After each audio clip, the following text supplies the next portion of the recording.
Welcome to some new r/malicious compliance stories, where people comply to the letter, but not the spirit of a request. I hope you had a great day. The first story is called If Only He Had Listened. Years and years ago, I worked as a bank teller. 90% of my job was just cashing checks and being a living ATM. One day, this guy comes in and says he needs lots of pennies. This was back when pennies were still in use. He's doing the classic, pay for something with an inconvenient amount of loose change bit, and he needs a ridiculous amount of pennies. He is super excited to explain how this local business screwed him over. I won't bore you with the details, but it's pretty clear even in his telling that it was perfectly fair he was being charged this money. He is practically giggling as he explains how inconvenient it will be for the people he's paying. But here's the thing. Maybe this works down in the States, but in Canada there's a very reasonable limit on how much you can pay with change. The payee is allowed to reject any loose change payment over a certain amount. Thinking I might be able to save everyone involved a bunch of hassle, myself included, I explained this to my customer. The guy isn't having it. Just keeps saying pennies are money, so he's allowed to do it, and I better give him his pennies. At this point I figure it's not really my problem what he wants to do with his money, and I get to work. He wants a few $100s in pennies. That might not sound like a lot, but it's like 300 pounds. It's so many pennies that I have to tell him we don't actually have enough on hand.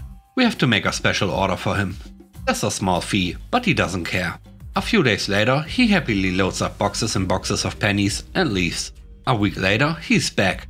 Only now he's dragging in a hockey bag of loose pennies. I guess he spent some time opening all the rolls just to make it harder. As expected, the business owner simply refused to accept the payment.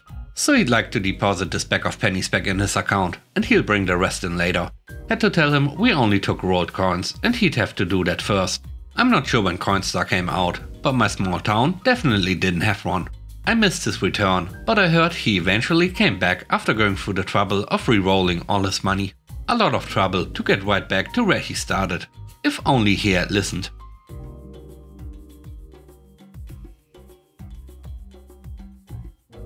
The next story is called Extended Warranty. I used my credit card and bought an electric skateboard in the fall of 2018 for $279 on Amazon. Not the best timing, but I was replacing a do-it-yourself unit that I built myself that was falling apart. Being in the Midwest United States, I got only a few weeks of use out of it before the weather was too poor to ride it. Spring came along, and for whatever reason the battery would not charge. The skateboard only had a 3-month manufacturer warranty, and it spent most of that warranty period sitting in a closet due to miserable Midwest winter weather. The manufacturer warranty has now expired. It has been 5 months since the purchase. But wait, my credit card has a feature where they will double the factory warranty on any product purchased with the card. The skateboard is only 5 months old, still within the credit card's 6 months of extended warranty coverage. Sweet, let's file a claim. The claim is filed, and I am fully expecting them to just replace the skateboard. I get a response. They require a repair estimate before they will process the claim. Okay, fine, let's do this. I reached out to the manufacturer. I had already opened up the skateboard and taken multiple voltage measurements. So their tech support quickly moved beyond, "Are you sure it's plugged in correctly? And what lights do you see?" They tell me it could be one of two things. It could be the battery or the circuit board that needs to be replaced. They give me a price for each. But that is not a repair estimate, that is a part list.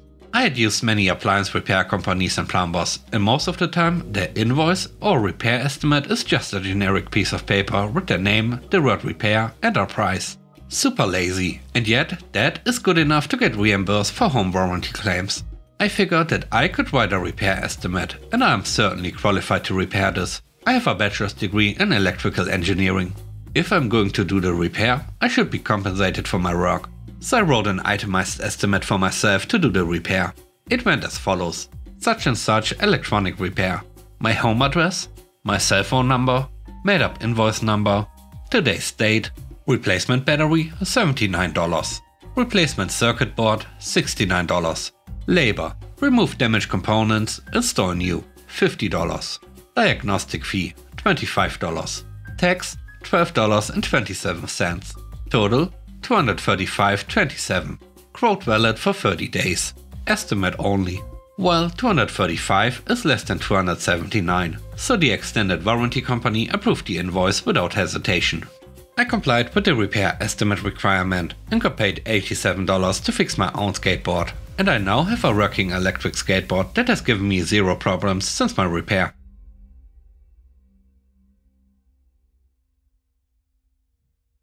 The last story is called Josh is on the Grill. Back in college, I worked at an on-campus fast food place. Your basic burgers, fries, wraps and small salads. My shift started at 11:25 doing wraps until 11:55 when Josh left and I manned the grill and someone else did the wraps. Now Josh was a jerk and it was his way or the highway. He'd get really mad when I'd throw more burgers on the grill or flip something while he was trying to shut up the dishwasher. I did this because he had no understanding of how much food was required to feed college kids during the small breaks between classes. Eventually he complained enough that I was told, "Josh is on the grill until 11:55, so stop pestering him and do your station." So I did. I stopped touching the grill. On the next shift he leaves at 11:55 and I get on the grill and immediately throw down 40 frozen raw burger patties. 2 minutes later the cashier starts yelling, "Where are the burgers?" Sorry, I just got on the grill and Josh only had 5 in the warmer and 3 in the window. I know we always have about 100 students between 11:55 and 12:20 and they almost all get the burger meal, but I was told not to touch the grill.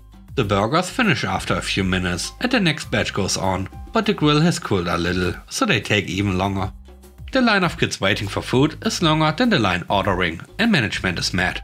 I get chewed out for not being fast enough and just asked, "Do you want raw burgers or to talk to Josh?" It only took one more shift of this for them to realize that my meddling was actually what kept us afloat during the lunch rush. I'd often cook an entire grill of burgers while he was swinging and missing with the dishwasher.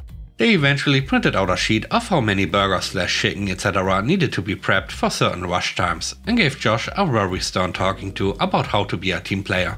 Also, Josh was an idiot because he'd cook all the burgers well done. Like, really well done.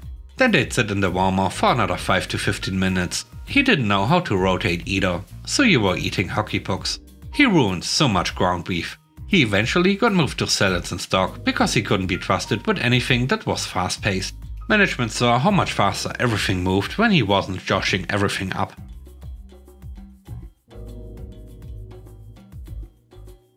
And with that, we end today's video. Let me know what you think about the stories. On a scale of 1 to 10, how would you rate the stories in today's video? I hope you enjoyed the video. If you like what I do and would like to support me, please subscribe and hit the like button. I hope you have a great day. Stay safe. Bye bye.